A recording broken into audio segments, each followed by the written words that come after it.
First, I want to give you a little bit of background on the shuttle and how it was developed.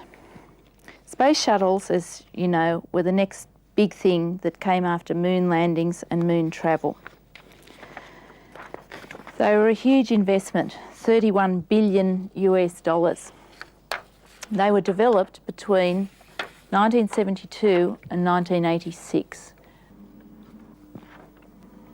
That's the budget at the top. There's 10 million parts of machinery make up these space shuttles, so they're one of the most complicated things ever built. They've got 49 rocket engines, they've got 23 antennae, they've got 5 computer systems on board. They've designed for them separate control systems for flying in space and in atmosphere, completely separate. They have electricity producing fuel cells, and you must remember that all elements are hierarchically linked. So there's 748 criticality 1 elements. Okay, so it wasn't necessarily, though, the technical complexity of the shuttle that created the problems. What we want to do today is to look at the accident and see if we can throw some light on what happened. The main aim is to cover the syllabus.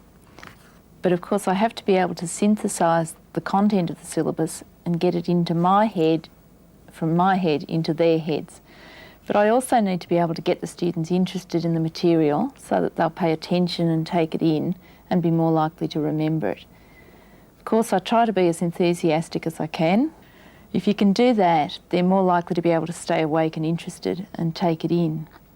The other thing is that the store of knowledge in the subject's continually increasing. I reckon the syllabus is probably twice as big as it was when I was a student, and I have to keep up with that so that I can pass it on to them. I spend, of course, a lot of time reading and thinking about the content and then thinking about how to be able to pull it together to make it work for them and be useful.